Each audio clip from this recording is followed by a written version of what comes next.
Good afternoon, ladies and gentlemen. Shalom, I'm David Mencer, Israeli government spokesman. A quick update from me and then to your questions on this Monday, the 22nd of July, day 290 of the October 7th war.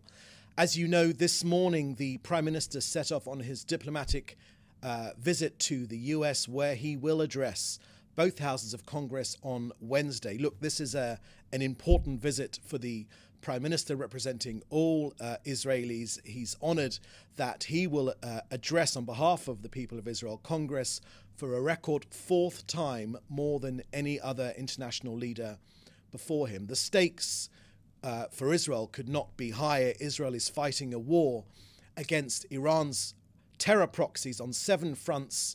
We've all seen the political changes in Washington, and people have asked us, what is the purpose of this visit at this time and at this moment? We could not be clearer. The Prime Minister and our team seek to anchor the bipartisan support that is so important for Israel. The Prime Minister will tell Israel's friends on both sides of the aisle that regardless who the American people choose as their next president, Israel remains America's indispensable and strong ally in the Middle East. On the Prime Minister's meetings in the US, I can confirm that he is to meet President Biden. The President and the Prime Minister have known each other for over 40 years now.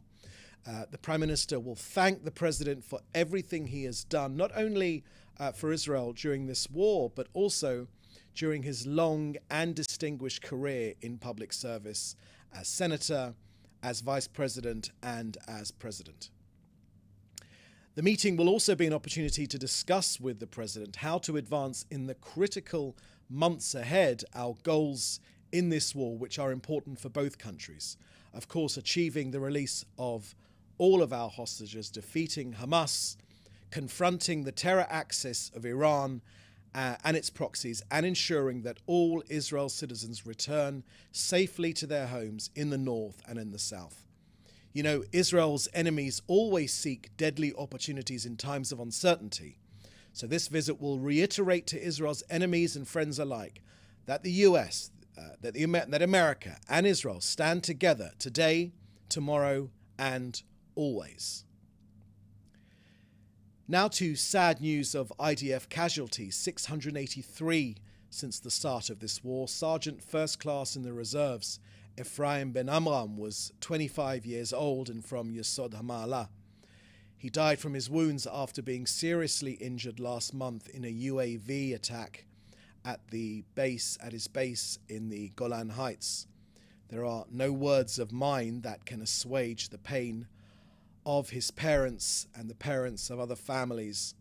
We embrace them and those dear families who have lost precious heroes, sons and daughters in this war for our very existence. This war has exacted a heavy cost on all of us, none more so than the families of our soldiers, and especially our fallen soldiers. There is still a way to go to victory. More days of fighting and difficulty await us. But as the Prime Minister said, I promise you, with unity, determination and faith in the justice of our cause, we will fight, and with God's help, we will win. May their memories be a blessing forever.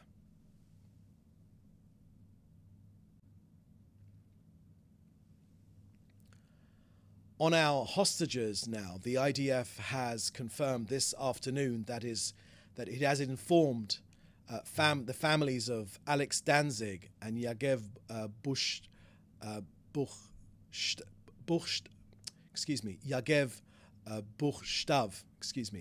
Buchstav, who were both brutally abducted into Gaza and are no longer alive.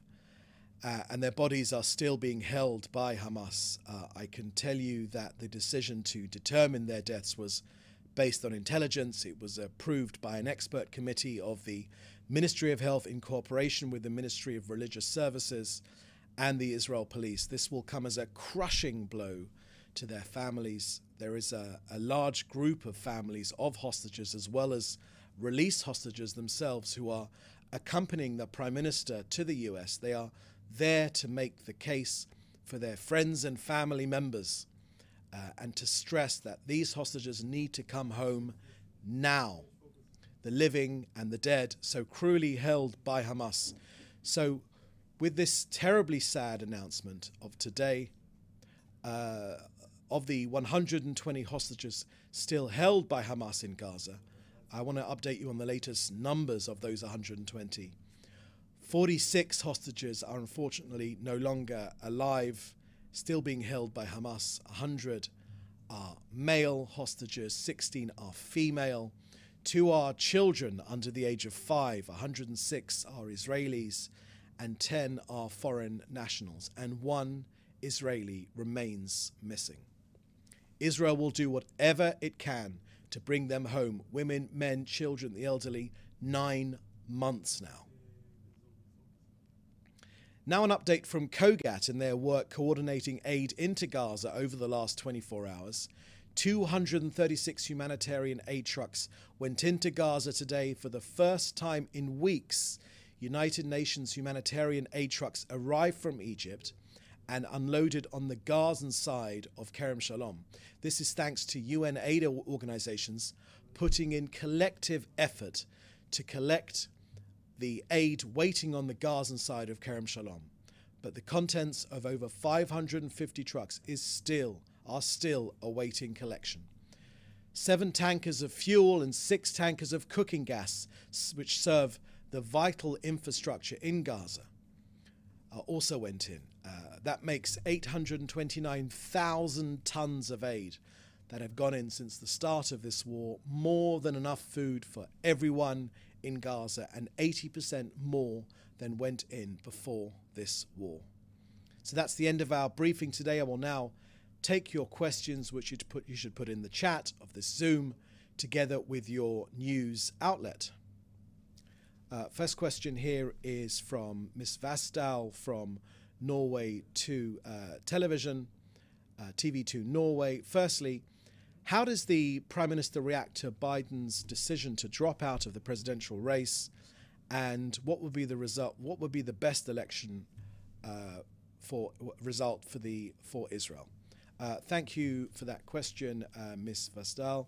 The Prime Minister and the President and I think all the leaders and all the people here in Israel have expressed thanks to President Biden for his incredibly long career of public service, and of course for Israel, his friendship and dedication to the security and the safety and the ongoing security of Israel and its people.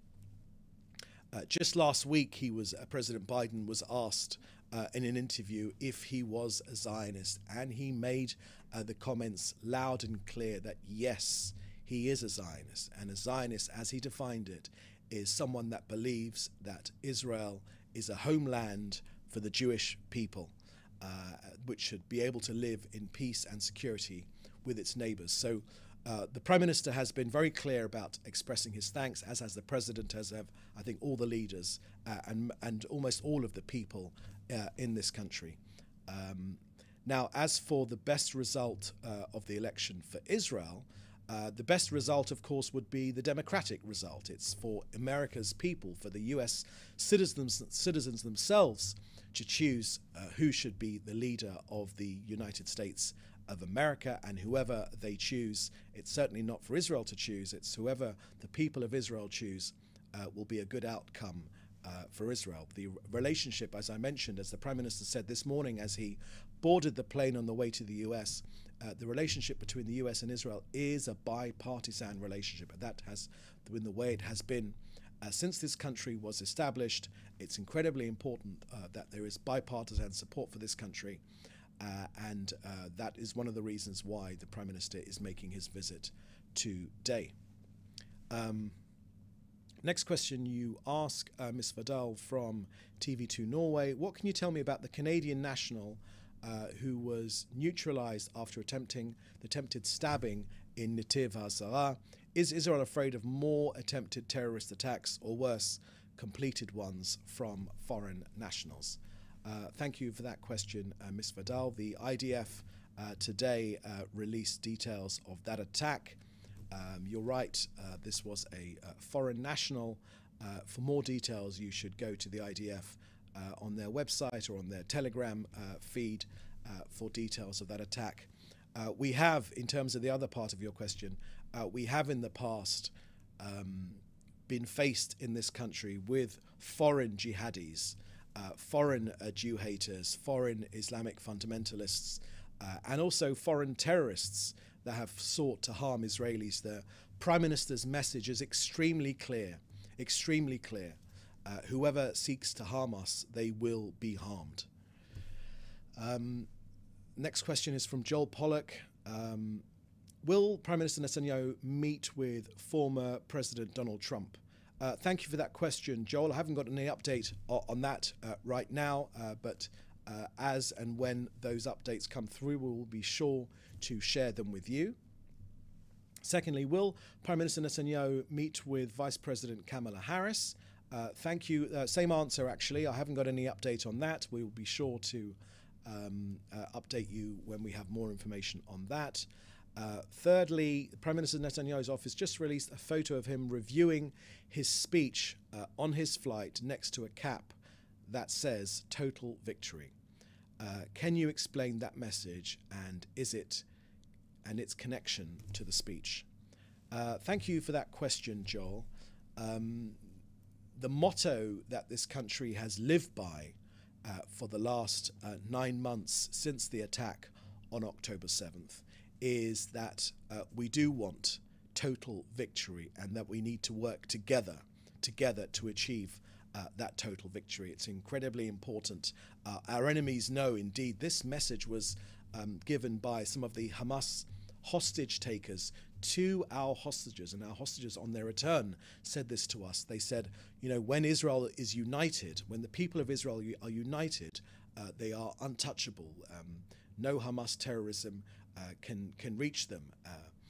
But when there is division in this country, that is when the problems, and that is when our enemies look for opportunities to attack us. So yes, of course, we are working towards complete victory against this terrorist threat. One point which is not often understood abroad, I feel, is that this is an existential threat to Israel, and that's a word which is not often understood, I think, outside political circles. Existential means that it is a threat against the very existence of this country. All of us here in Israel, from the Prime Minister to the President to everyone else, understand that this is a battle to defend the existence of this country, which is why the people of Israel have united so around the concept of defending this country, our people, in whatever way, whether through volunteering for the army or turning up for reserve duty or serving even in the most complicated and difficult and harsh circumstances in the terror dungeons of Hamas's terror tunnel network, have put themselves in harm's way, have put themselves out, have made food for soldiers, have done anything possible to reinforce the united effort this country is undergoing to defend itself. And this country will be defended because all of us here understand that these Iranian-backed terrorists seek to annihilate this country. They say it very clearly. And history has taught one thing to the Jewish people, that when an enemy says that they wish to wipe out the Jewish people, as they say they wish to wipe out the existence of Israel from the face of the map, we believe them. We believe them. And that's the battle we're fighting. So yes, of course, it's total victory. Next question from Jim Williams at Zenga. Do you have any news on a separate meeting with Vice President Harris that Jake Sherman told the press here in DC was being set up? Thank you very much for that question, Jim. I haven't got any information about that, and we will update you as soon as we know more. A question from Patrick Kingsley at the New York Times.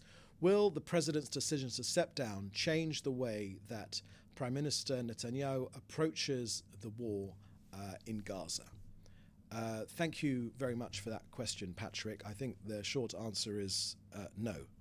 Our objectives are very clear in terms of the war with Gaza. The Prime Minister was in Rafah just on Thursday, and he made very, very clear that more than ever, we're in the midst of an enormous campaign for our very existence. On the one side is the fanatical Iranian regime, which threatens to destroy us as just another step towards taking over the entire Middle East, and from where it will be able to threaten the entire world. And on the other side is us, the democratic and free state of Israel, that is determined to defend its home. So the decision of President Biden, and I say again that the people of Israel, from top to bottom, have thanked the president for his incredible friendship over so many years. The president talks about his meeting with Golda Meir, former prime minister of this country, which had such a tremendous impact on his understanding of the threat that we face in Israel. The Prime Minister Golda Meir said back in the 60s, we have no other place to go. There is only one homeland for the Jewish people. President Biden understands that, and whoever takes his place, and we wish President Biden well, of course, whoever and the president will run his full term in office, but whoever wins the next presidential election in the US will understand this, does understand this fact as well. We've got no intention of losing this confrontation. We're going to continue to rebuff the efforts to harm us by Iran and its proxies. We'll continue to strike with uncompromising force those who rise up to try and destroy us, and we will settle accounts with all of those who are trying out this terrorist assault down to the last of them. And we're going to bring down this terrorist regime of evil. We're going to thwart every future threat to the state of Israel from Gaza, and we will return home all of our hostages. None of that changes. So I think that's the last question we have here. Good. So if that's the case, thank you very much for joining us today. We'll have another briefing tomorrow. In the meantime, do please stay safe, and thank you for joining us. Bye-bye now.